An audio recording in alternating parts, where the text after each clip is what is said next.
Just Branding. Podcast.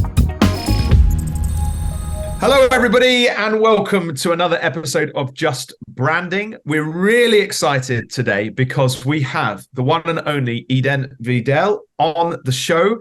Who is Eden? Eden is the founder of a design studio out of Israel called Under Design that he runs with his wife, Embel. And he's here. He's actually tuning in from Thailand because of all the trouble in Israel. But we're super thrilled to have Eden on today. Why are we talking to Eden? Because I came across Eden a year or so ago running brand sprints. And so I had a project that I was running with Ashley Hansberger and Sonny Bennell for Vision Camp.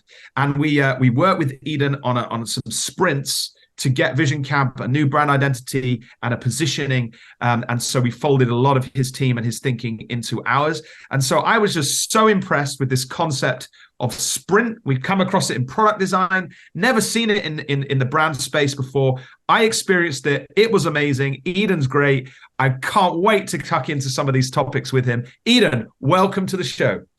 Wow. So much energy. Thank you, Matt. Great to be here. And hi, Jacob. Great to meet you too. Great. Yeah. Probably too much coffee is the thing. And also, usually, folks, when we do this, like I'm usually calling in the evening, and Jacob is in the early morning just because I'm in the UK and Jacob's in Australia. But today we've swapped it round.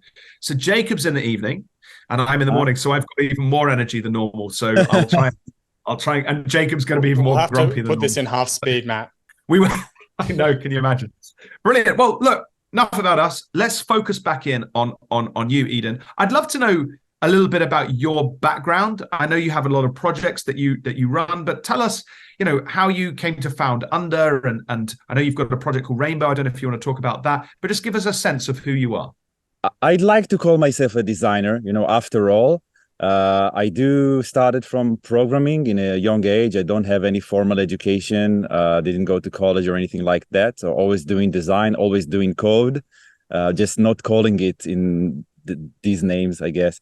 So started out as a designer, became a product designer after my military service. Started to work in a design studio in Tel Aviv I had the opportunity to do to design products that from like half a decade or almost a decade ago that became nice, like Monday. Wow. I helped design one of the first versions of it, and there are some others startups in that, but that's like I think one of the it's a great name, I guess. Then I met my wife. Immediately as we met, we started working together. It was something very natural for us. I was a freelancer, she was a freelancer, so it was natural because of that, I guess. And we became a design studio. So we were a full service design studio for a few years. And then we were doing everything, like product design, all types of even programming. So I was basically managing two multidisciplinary teams that were doing too many things. So it became really hard for us. I got more and more into business. There was a startup that we started, this project Rainbow. It was called Relate back then. It was a design and development tool. So I became more and more oriented in business, and I could apply it back on the studio, because on the studio we were just like me and my wife, freelancers, calling ourselves studio, doing things. And the more I got into business or strategy, the more I understood that we have to niche down. So I've started to read books, read things on the internet, and I understood that there was like hints here and there. So like, oh yeah, we probably should do that. Oh, we should do it this way. Why are we doing it this way? So all of these questions started to, and I think that's a very. If I summarize my career till now, I'd say I wanted to be a designer all the time. I thought I could be a better designer if I would be a better programmer. Then I thought I would be a better designer if I would learn marketing. Then I understood that I learned business, and I was like, okay, that's the thing I had to learn to become a better designer. Something like that. And I'm still going in that. There's no I'm learning forever. I didn't forget the other parts. But I think that the having a business core is like the most important thing that I would be telling, anyone from early in their career. Easy to judge yourself with that, with these tools. Fantastic. Can I ask you another quick question before we dive into the sprint specifically? You mentioned that you were involved in a lot of startups in Tel Aviv. And something that's fascinated me over the last few years is the culture in Israel and how it's known as, there's a book, isn't there, called The Startup Nation? I don't know if anybody's read that. I can't remember who it's by, so I can't give credit. Hang on, I can have a quick look. It's by Dan Senser and Saul Singer. And I read that and it blew my mind because that book talked about the fact that, there's this kind of a number of principles that are really driving innovation in Israel. And they talk about the bottom-up culture, the military. Obviously, there's a heavy religious element, interconnectivity. There's this kind of element called chutzpah, which is being like, if I've probably said it wrong, Eden, so forgive me. But you said it well. Like chutzpah. Being blunt and brash and direct, isn't it? Right, which comes out of there, and all of that is kind of the book concludes. All of that together is kind of driving a lot of innovation and interest. What would you say? Would you agree with that book, like in terms of the innovation and the startup nation aspects, or is there anything that you saw that you wanted to add to that? What is it that's causing all of that innovation to take place? It's something that can be explained. It's like Israel, right? But that's mainly Jewish people, right? So I think Jews were pushed to the corner throughout history all the time, in many ways, and they had to educate themselves how to get along in the, we call it the Gola, like being outside of our homeland. It's like the Gola. So that's like a very big concept for Jews, because we were living not in our own land, but in other people's. So we have to sort of embed somehow. And I think that created a really strong Jewish culture of solidarity with each other and being scrappy. I think if we translate it to the world of startups directly, so it's about being scrappy, about chutzpah is just one of the things, but chutzpah is like being able to, saying, okay, I have to email, I want to talk with this person. So someone would say, I cannot talk to them because they're like really famous or whatever. But Israelis, they don't give a shit, really. Sorry for them. They're just like, let's email that guy. I did not answer. Okay, let's call his friend. And then, so we're like being scrappy in the way we do things. And I think that's also, if to summarize it, I'd say Israelis are, I think, good in the bottom up, in building things that are like in the beginning. But our problem is that we don't know how to scale. We like, scale is like, like organization, order, and then that's, I think this is how the connection, I think, with the US, Israel and the US in terms of business really works in terms of startups. So we build it in Israel, we import it, we export it to the US, and then it becomes like, but I do see that in recent years, we are becoming more of efficient in scale, because you do see like big companies started in Israel, right? Like, we have all of these ways, Checkpoint, Fiverr, all of the others. It's scrappy doesn't sound like the right word. It's like you get done, you're resourceful. Scrappy sounds a bit like, my interpretation is that you're resourceful and you get done. Could be, but there's also, it's actually, I don't know if we are lack of resources. It's like, yeah. Like, it's like doing the things because you're right in a way. And I think it's also connected. Scrappy is a word I also use in the sprint context as well. We'll talk about it, I know, in a minute. Mm-hmm. But there is this part when the sprint is very scrappy in the beginning. It's like all of the design process that we do always, right? Like that. So it's all about that in the beginning. But then there is this other part of the sprints, which I think that's what creates a good outcome eventually, because otherwise, we wouldn't talk about the sprint now because it wouldn't be successful. Or let's get into the sprint. Okay. So before, just to tee us up a little bit for that, what I'd love to know, just simply, like, what is a sprint, right, Eden? And what is a brand sprint? So start with sprint and then start with brand sprint. And then I'd love to sort of dive into that, particularly the origin story. But let's just start with the definitions. What is a sprint?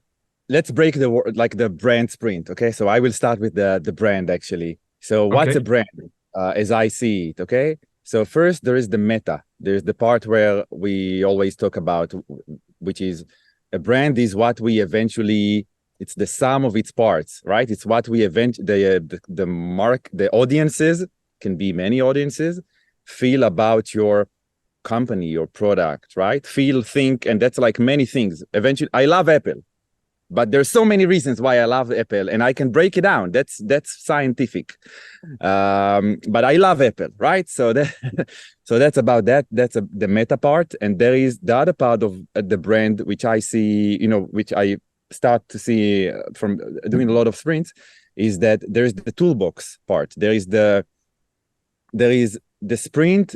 There is the brand being something that is tangible, that you can use in your everyday, like how you use your brand, all of your templates, all of the toolbox, like the actual toolbox, the tangible things that you use on your everyday to do marketing, to do parts of your identity.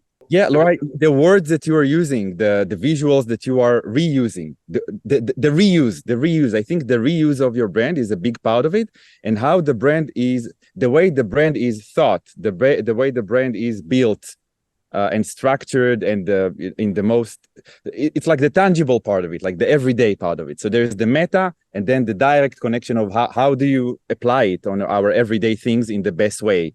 Right. And then there's like, obviously, it's a good, all of the things we know, like the style guides, the good designers, right? Eventually, all of that. So that's the brand. The sprint is like, running fast, doing things really fast. But I think it's not about fast as much as it is about efficiency. So think of it as, we did a lot of branding processes throughout the years, just like yourself. And there is one thing I've learned that was like hitting me every time. I was like, every time I was like falling, every time I was devastated from it.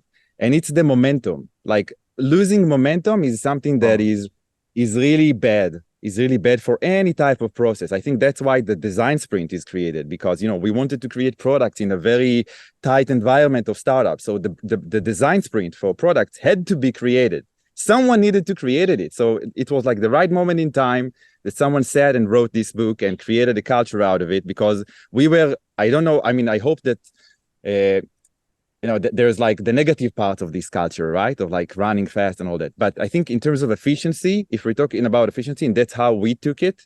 So yeah, that's the sprint. So that's the momentum. And I think in product design, there is, it's more, it's very scientific. It's like straightforward. When you talk about it, you talk about user experience. You talk about putting this button there, they will not see it. Putting this button here, they will see it. It's mathematics in that essence. And in brand, it's also scientific. It's also mathematics, but people don't get it. It's emotional. Emotion come in the way. So I think it's even more important to do such things in a sprint, because all of this tight decision making, okay, and happening in a really short amount of time, it's like you're doing a favor. I still speak with like founders. We talk with them, like we ran a sprint for them 2 years ago, and they're like, wow. After 2 years, we ran a sprint with another agency because we were like growing, and I lose control of who's doing it and who and it took like a few months, and I'm so sorry we did not talk to you even again. And I was like, wow, that's a benchmark. That's a good thing. The more sprint I run, the more I think, fuck, everything should be like that. Well, let me ask you a question. When did you first come across the concept of sprint? Because I came across it some years ago with this book by Jacob Knapp called Sprint. And I think he's from Google Ventures. Yeah, Jacob's got it as well. And it's just such a, he basically says, like, in 5 days, you can solve big problems and test, it's a whole design thinking thing, just as you say, compressed into 5 days. Is that where you found it, or did you find it somewhere else? And how did you evolve that into the brand sprint that you talk about? So I knew about the design sprint, and I was involved in some design sprints for products. Okay, but I was trapped in this world of products. Okay, it was actually my wife a little bit before the COVID kicked. So we had this problem, right? We were running all of these different projects. It was really hard for us to anticipate like revenue, many things, right? All of the business aspects. And I was running these other startups at the time. And then COVID kicked, and she was saying, look, we cannot do it anymore. Like, we cannot do all of these projects anymore. And I have an idea. And I don't know, you do whatever you like with it. I've heard that you talk about sprint. I've heard you talking about that kind of things. So I was thinking the best brand projects I did was the ones that, unintentionally, it happened fast. In like 1 week or so, I was just creating it. I had a hypothesis. I was working with a good client. They were committing to it, to a direction. I was just doing it. I owned it, and it's just done. And I was like, okay, show them to me. And I'm actually seeing big companies in that list. And like, oh my God, did you do that in like that amount of time? She's like, yes. And look at them. There's like, there's the sign is on NASDAQ. So I'm like, okay, cool. There's something in it. Maybe we can do something that is very, we can start a process. We can start creating this productized service and market it like that. And we started doing it. So they were like, we ran the first 3 sprints for free, like really for free, because we were like, okay, it's a new product. We're not sure what is going on. It's like the COVID and everything. Let's invite 2 or 3 companies just to run it for them. Let's do it for like a month or so. So we did it, and it was hard. There were a lot of questions came up. There was even a new project coming in, and they wanted so many things. And I was like, oh, no, we're doing just this brand sprint. And my wife told me, maybe we should do it for them. It's not this type of project. And I was like, no, we're no longer thinking what's good for them. We first think what's good for us. First, even though it's like counterintuitive, we first think what's good for us. So for us, it's good to run these sprints to continue building this productized service. And it was like that for many opportunities that came. We were like, okay, should we do it or not? It's not a sprint. They did not come for a sprint. They want brand and so many other things. So we were like, no, we're doing just this visual identity part. Like, we're creating your strategy, your brand story really fast, and creating your visual identity. And for some, it went. It was great. It was like it was a match. They wanted it. For some, it was like, okay, no, we don't know anything about it, and we were not yet even selling it right, I guess, because we didn't know how to run it properly. But we committed to it. I understood that I need to commit to something. That was like a business realization at that time. So I committed to it, even though it was hard. So we ran 10 sprints, we ran 20 sprints, started to increase the price a little bit. And today I can say that, for the last 20 sprints, which is like a year and a half, we did not change the price. It's the price that we got into some price, and we said, okay, that's great. They can pay that. It will be profitable. We can get good talent to get the project done for them. So all of that became like the stars got aligned like a year ago. And since then we ran like 7 or 8 sprints that I guess there was also this moment. I'm continuing to talk, but there was this moment keep going. It's interesting. There was this moment where we ran a lot of sprints. Okay, we ran like a lot of sprints, like time one after the other, one after the other, and it was great. But we actually say that every sprint we lose something from our soul. Because it's hard, and it's also related to the fact that it works really well in Israel. Because there is the mentality of, having it quick, having it done quick, high quality, wanting everything. I think the offering of the sprint is quick and fancy. So we're like this premium agency that you're seeking. Like, we can do premium things, we can do high-end design, but at the same time, we are quick. We are like, that's like the quick and fancy. It's the two things you cannot ever get together. And that's the niche, right? That's like the thing that's not exist that maybe can be a good match. So I'm very happy with the sprint, because I didn't want to build a productized service. I want to build a product company. Then I productized a service that I was like, okay, I don't want even do that. But I think that today I think of it as really as a product, really as a product. After a long time, it's really structured. If you will email me that you want the sprint, there is a template to anything. There's like a way of there are like rules that have written in blood for everything, almost, from the creative part that and the the how do we facilitation of like how we get you to decide on things, how do we handle problems that happens on the way. It's written. There's like a playbook with like maybe 100 pages that I did not yet release. And Wow. that's like just I just beat my things on it every time I have some idea, but eventually maybe we will release it, right? That should be something interesting. You should, Eden, you should, and send it to me and Jacob first. We'd love to see it. Just a quick thing. There's so much in that, like my mind is slightly blown, right? So let me just pick a few things apart. One of the things that I thought was interesting. So I've run sprints myself, brand sprints, on the concept of Jake Knapp, and I did it within like a wider consultancy piece for a client. And so I assembled this. They needed something really quick, like the whole brand identity, and they were quite almost like unreasonable. Like, we need it for like, in 2 months' time. And I was like, wow, that's crazy. Like, and they're like, no, we definitely need it. You're the consultant on the project. And I'm like, okay, I can make this happen, but I don't know if you can make this happen. Like, it's not often the creatives that are the challenge, actually. So anyway, so I said, fine. So I said, this is how we're going to do it. We're going to run a sprint. So this is maybe 3 years ago. So I got a copywriter, a designer, and there was myself. We had a semiotics expert. That's somebody who can assess cultural, because it's a global brand. So it was like cultural nuances, and advise us. And I set I did it in a week, and I set up checkpoints with various steering groups within the company. And then we had times when the creative team were just going crazy on it. And like you said, like, although everybody I got in was world class and really fantastic, I nearly killed them with it, right? They you said, the bit of their soul just died, because, like, particularly designers, they like to craft things and think about it and shape it. They did it, and we came out with an amazing brand identity that actually ticked all the boxes, and everyone was happy. But they needed like a week to rest afterwards, because it was just like so intense. So I have been on that side, but I've also been on the side where you and your team were running a sprint, and I was part of the client side, if you like, working on that project.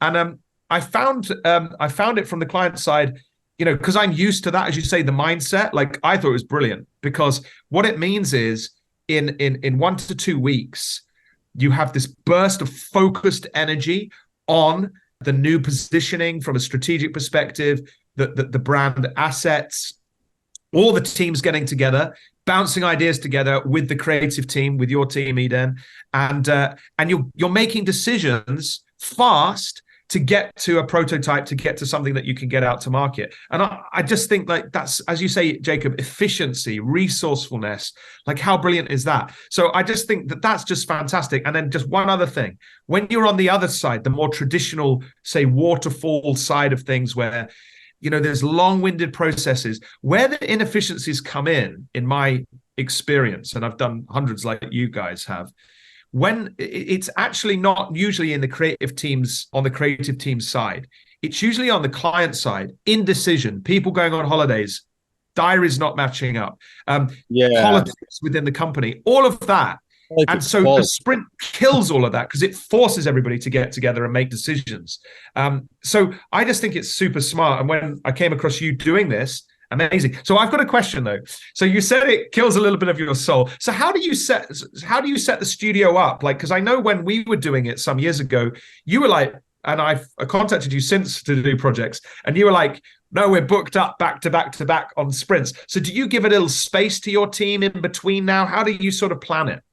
At one point in time, we were running a lot of sprints. Okay, so we were doing one after the other, having like just finishing one. Next week, there's like the first meeting of the next one. So there was like just a few days in between, because and also it was related to the price, right? It was related to us pricing it a bit lower than we do now, I guess. So at one point we were like, okay, we either run more sprint, like hire more people, right? Or we do less sprints for only the companies who really need that, take more money from them, having more space between the sprints. So it was really it was so obvious when you put it like that in the table. It's so obvious that you have to go to this other side. So that's what we did. So we were saying at the beginning of 2023 was a horrible here for like the economy worldwide. And still we were saying, okay, we're gonna do just 7 to 10 sprint throughout the whole year. And we did. We ran 7 sprints. So we had like 1 month or even 2. At one point we had like 2 months between sprints. Okay. So it was actually better because I could hire people at that time. I could find. So at one point in time, we were like, we could hire great talent. I could say, oh, I have so much time. Let's hire this. Let's find a 2D animator. Let's find a new 2D illustrator, whatever, all of that. Which when we were doing it between when we were running a lot of sprints, it was impossible, right? So having a lot of space between sprints it's good for us, for the team who runs it. There is like the core team. There is a senior brand designer and sort of mid junior designer, and for them it's also exhausting, right? If it's exhausting for us making the decision, facilitating politics, for them it's even more because there is a lot of uncertainty. Look, do I design the thing that the thing I design now, am I going to put it in the trash, or is it going to be all of the things that the hands-on designer thinking of? So for them it's also exhausting. So for us, for the core team, we were like, okay, let's have like just big space in betweens. I bet they love it. Because you can get that burst of energy and then, some downtime. Really cool. Well, let me ask you another question then. Tell us about where you've got to then in the sprint. I know you run, is it 10-day sprints you tend to run now? What are the components of that? And just walk our listeners through like how what to expect in such a sprint. There are 2 things, right? There is like what we do every day, how we run it every day, and there is the deliverables, like what do you get eventually, okay, and what you come with. So at the beginning, like at the early end point, let's say, so the strategy meeting, the 3 hours brand sprint, right? Like as Jake Knapp wrote in this article, beautiful article that you should have the link somewhere, I guess. We'll put it on the show notes. Great. That's like the first part. That's like, we meet for 3 hours with the team, and we learn as much as possible from them with all of these beautiful exercises from Google, from what's the golden circle? I forgot his name. This guy. Oh, Simon Sinek. Yeah, Simon. So, but we do all of that, and we take as much information as we can. We have a lot of sticky notes. Then we bring all of these sticky notes home. And we are starting to put it like really to say, okay, they said this, but they mean this. So we started to put like the actual words, because during the meeting we're not really tight with like the words that people are saying. It's okay, you can say whatever, you can say different things, and you can mean the same thing if you like, if that's okay. But then when I'm with myself at home after the meeting, I just fix that, and I have like a map, like a real map of the why, what, how, and there are some exercises that I do myself. There's this onlineness statement, so it's like including why, what, when, all of these in one sentence. Not something that you're going to use, but it's like a formula that if you're using that, you can say, oh, okay, we're on this, that makes sense, right? Even though it's like a long sentence no one will ever say. And from that, we're like, okay, great. I can come up with a story from that. And at that time, we already have tone of voice. Like we know how we want to be sound like. So there's no visual. Only in day 1 or 2 there is visual. So there is only text in day 0. So yeah, I write down the brand story that includes everything, even the tone of voice, and it's really short, right? And then we come to the team with that, and we're like, okay, look, we're gonna read it to you. Most of the time, they're like in love with it, mostly because in love with it, right? It's a byproduct of thing, but they love it because they feel connected to it, because there's nothing in it that they did not say. There's only things they say. I even put things that they're not expecting to say, like the culture of the founders is part of the brand story that should be interpreted into something, So I remember that person say there was a blockchain product, like technical, and they were saying so we can have fun and buy a yacht, and they were saying it, and I was like, Ooh, that sounds cool. That's okay. That sounds like chutzpah. Yeah, correct. To Sound like that. brash, to the And point. I was like, and I put it in the brand story at the end because it was there. It was a friendly brand. It was there was no. So I put it in there, and you know they said it. There is nothing. So that's like a benchmark to them. I put all of these things that they said, and it makes personality. Yeah. Yeah. There's a lot of sense in it eventually because of it, I guess. And from that we start to translate it. There's everything in it, right? There's like the what. There is the like what we design, how we gonna design it. Like also they bring their content. They write their content for the website, for the homepage. That's, you know, the name of the company, the content for the homepage. Like we do not design any other thing. That's the only thing we design. And then from that we make a lot of other deliverables. But in terms of you know, because if you think of it, we're doing two things. We're creating the brand and we are testing the brand on top of a marketing deliverable, right? So there is like the brand and the brand application at the same time. So that's like a dance, right? So we like to design only one thing so we can test it. So the homepage, right, which is like your most significant marketing thing, is there because there is a lot of content in it. There is like a storytelling in it, right? There is timeline. It's a website. So that's the excuse for us to design, to create the brand. So we need to have the content ready from the client, but then we change it. For us, the content is like the what, right? This is what you want to show. You want to features, benefits, That's the what, okay? And this can be designed really bad, or this can be the same content, same words, can be designed really good, or, you know, we can override the copy a bit to make it match. So that's what we do, I guess, from the first day to day number 7 or 8. We just design. So the sprint is for us, right, in terms of like running fast, and for the client in terms of making decisions.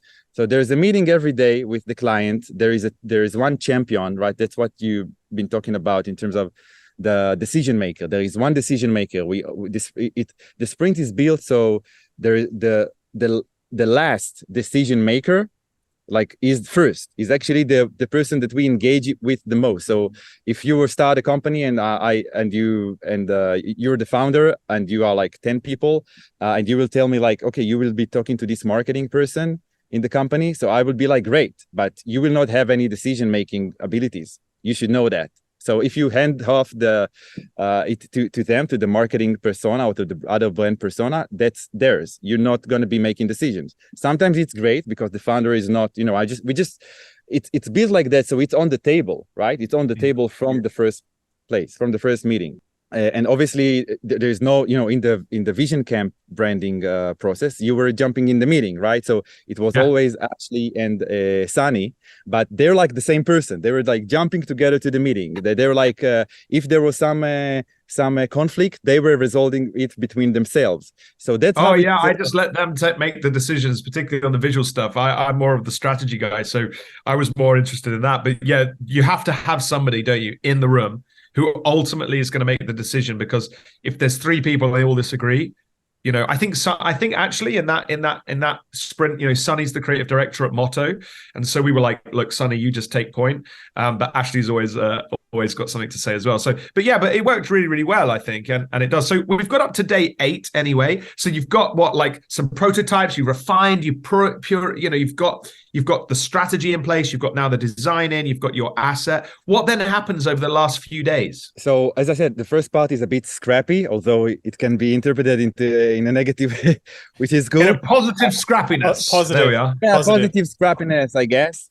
So it is like that. It's messy. The first part is messy, right? We build things, we design things. We're like, this shit. We throw it into the archive.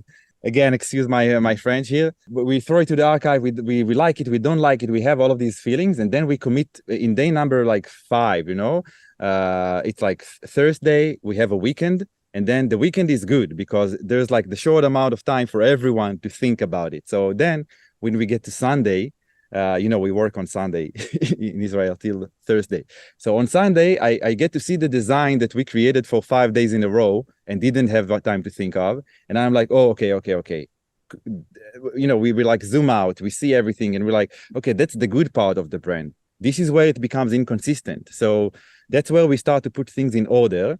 And in day 7 or 8, we take everyone out of Figma because up until that moment, everyone, we work together, we iterate together, we comment. There's like a lot of asynchronous part of the process.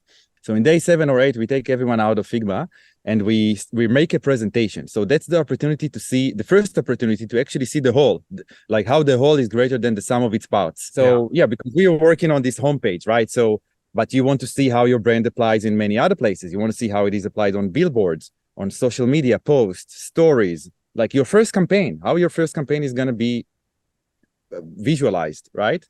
There's a lot of that. We make mock-ups. So we really focus on the presentation creation thing. That's like, the last thing.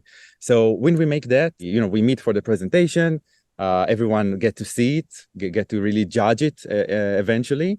And then we have another 9, there's like day 9, day 10, which we call purify, right? Because there are things that maybe we did not decide yet. There are things that the team decided not to decide, things like, the most significant things is colors, by the way. Colors is the most problematic thing ever, right? Because it's really so we sometimes say, okay, because we respect colors, we will design your brand, we will get your brand to really, really high fidelity with the colors that we think that is great, if you are confused with that.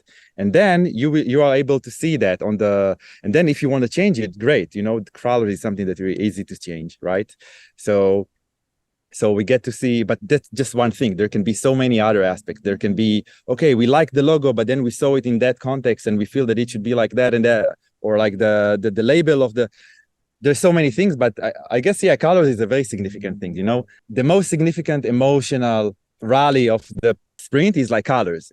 People have opinions on colors, right? Because we see colors, but we do not see and we looked at that, didn't we? Yeah, it was. You're absolutely right. That was a massive part of it, and I remember that part where we had lots of different colors. Like we had like, I don't know. I think at the time, just off the top of my head, I remember there were like a lot of like army-based colors because we were talking about like it's a bit of a camp. We're outside. It's like in the earth. There's trees and things like that. And then I think in the end you did share with us lots of alternate colors, and in the end we picked a very vibrant blue, which was like the sun, the sky at night, just at dusk, and we kind of went with that because it just popped, it just looked great. But I remember there was a whole kind of area around color, and you're right, it made such a difference to make that decision almost later on, or at least to allow that decision to be made later on in the sprint. Interesting. Yeah, it was called Vision Camp, right? So it is called Vision Camp. So there's always like, what are we more? Are we more the camp or the vision, right? So we started with the sky the camp, and then blue came from the vision, right? And yes, it did. Wow, yeah, totally. And it's the process, right? It's everything that we did that we're like, okay, it's more about the vision. So the blue have to come from that too, right? So yeah. So then you refine it, you put that final deck together, and then you hand it back to the client, right? So you give them all the assets, all the things that they need, and then you say, thank you very much, goodbye. Is that about it? Something like that. Okay, we resign like more slowly. Okay, so as we said, it's like quick and fancy, right? But even if we do it in 13 days or 14 days, it's still quick, right? It's still like considered quick. The fancy is more important than the quick when it comes to that changes of time. So the last year we did not finish a sprint in 10 days. It's always happening day 11, day 12, 13, something like that. But we don't like to just, okay, 10 days, we get your brand and then we're off, right? So we are there to hand off. So we do not design more things. Most of the times, if we decided we want to design something for you because we always do it. But it's more about we are committed to the handoff. Okay, so every asset we designed in the homepage, if it's going to be animated, we animate it. So that there's like what's happened next. So we will not allow good design to be animated by someone else, right? Because we're gonna present it eventually. So every asset that we started to create, we finish it. And then sometimes it takes a little bit more time, but after day 10, there's no longer the pressure of making decisions. The brand is in place. So we're just playing your designers for another few days. So, and that's actually great because you get to see how your brand is sort of like getting even more cohesive. But yeah, in day 12, 13, we resigned. We're like, okay, we created everything. You have your toolbox. There's your Figma file, which, by the way, the Figma file is a good resource. It's open source, right? It's the same structure as we did for Vision Camp and other company. It's the same. It's always the same. And I just refine it. I put the exercises in there. I put the, if there is like, if we design stories and posts, I put empty posts and stories there in the template. So we know that we should design it.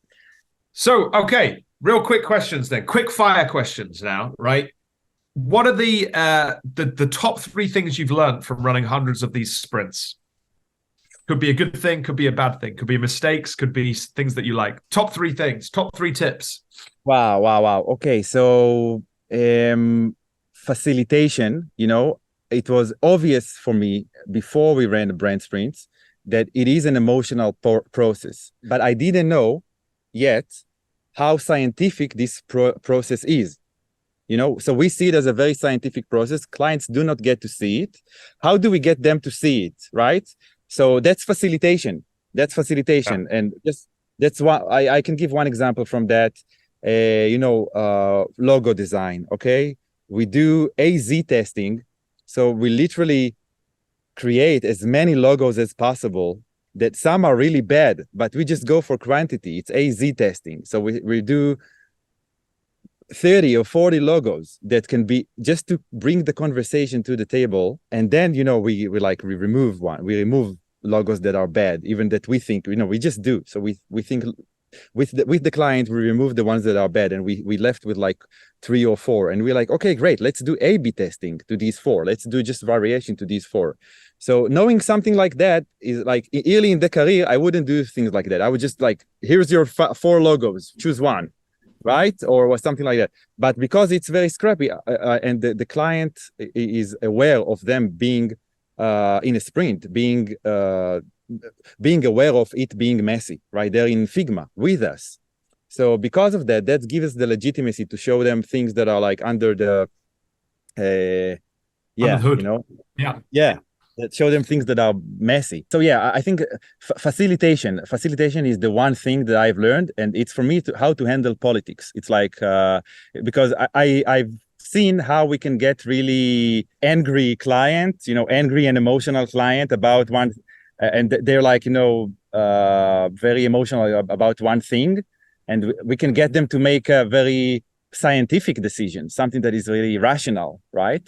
So facilitation is something that I wasn't aware of before that. So good facilitation is necessary. What are your next 2 tips? Rest. Before design is really, our brain is obviously a muscle. And when we design, we make decisions. We make a lot of decisions. We make a lot of micro decisions that we don't even talk about. There are things that no one talks about that we do while we are there, hands-on, even if as creative directors and as designers. So I think that having good rest between projects is also a key, and I know it because I suffered from it. So that's and the second thing, I guess. That's one of the reasons why we are in Thailand right now, in a way, so we can continue having our everyday and do things, because there, there is no one tells me not to do my things there, but it's just difficult. Yeah. It's intense in terms of mind processing, news, a lot of information. So yeah, meditation between projects. Wow, there's like it's something. I cannot think of a third thing. I don't know. Two's good. Top 2 Yeah, tips. 2 is good. Okay, well look, final 2 questions. What do you think the future it looks like for your sprints? Do you think that you'll develop them further? Do you think you're happy with where they are? And the final thing is, how do people get in touch with you and find out more about these sprints that you've been doing? Future. So I think for me, I still want to build a product company. That's like my thing. So there are products that we are building internally in Under. So one day maybe it will become something. So for me, it's okay that in a few years I will not run sprints. For me, Yeah. it's okay. I enjoy doing it. I like it. I think that even if we will not do it, we will teach how to do it, or we will be involved in some aspects of information related to branding. But if we're talking specifically about the brand sprint game, so I think that I'd be happy to continue it as is. It's like only now we gotten into making it really efficient as is. We ran more than 60 up until now. High success rates, I guess, like I can say 97% success. Eden, do you have a video or in like any resource online where people can see some of your sprints, like behind the scenes? Sure. Yeah, there is obviously the showcases on our website, on our portfolio. So every showcase we have on the website is a brand sprint that we ran. And there are things in social media that are more, under our everyday things that we just post, There are videos of animation, motion work that we did in there. I did have a look at your site before, but it didn't really show unless I mistook it, but didn't show the process or like a workshop or the scrappy part. Like it was often like more of the final pieces. So I'm just curious. Work in progress. You mean to see work in progress of things? Yeah, like if you're getting input from the client and like the scrappy information and the messaging and the how and the why and like that thinking and how that translated to your work. Your design work. So in every showcase I do in the recent projects, we do put the brand story. That's part of the showcase. It's in words. But I get what you mean. I think it would be great if some companies would allow me to have their files public, so they can see what's on the archive. To see how, and it's really easy to see on the archive. Like how the brand evolved, right? You see, they chose that, but they could choose that. Why didn't they? Oh, maybe we could. So that's I think it's really interesting for designers to see our archive. I would love to see that. That's the side I'd love to see behind the scenes. Yeah. Eden, you heard it here first. Get it out there. Do some videos with us, and it'll be great to see. But on the whole, yeah, amazing. So just remind everybody of the website, though. Where would you direct everybody? Sure. So we are under.design. This is like our website. You can find me edenvidal@gmail.com or Eden @weareunder, however. I talk with a lot of people. We run 7 a year. Okay. So for me, in terms of like the funnel, right? So I get to talk with so many people, knowing that we will not run sprints for them. So don't hesitate to reach out if you have specific questions about, I'm telling to your audience, right, about any brand related or sprint related. Even if you want to run a sprint and you want to learn how to do it, don't hesitate. We put all our information there. It's like open source. There you go. Brilliant. Well, Eden, listen, I think we're coming to the end of our time. I just want to thank you so much for jumping on the podcast and for explaining all of those things. It's been really enlightening and really exciting. Thrilling to speak to you and to gain from your experience. So thanks so much. We really appreciate it. Jacob, any final thoughts from you? No, thank you so much, Eden. What are the websites people can find you at? So there's the edenvidal.com, which is just a text with links to the things. And there's the weareunder.design, which is the company website. And yeah, thank you. It was really pleasure. It's actually, it was, and it turned out really well being here in the nation. Thank you for making it happen. I know it's a lot of travel issues and everything, so thank you. Thank you. All right, take care, Eden. Thank you. Keep sprinting. Good morning. Take care. Take care. Goodbye.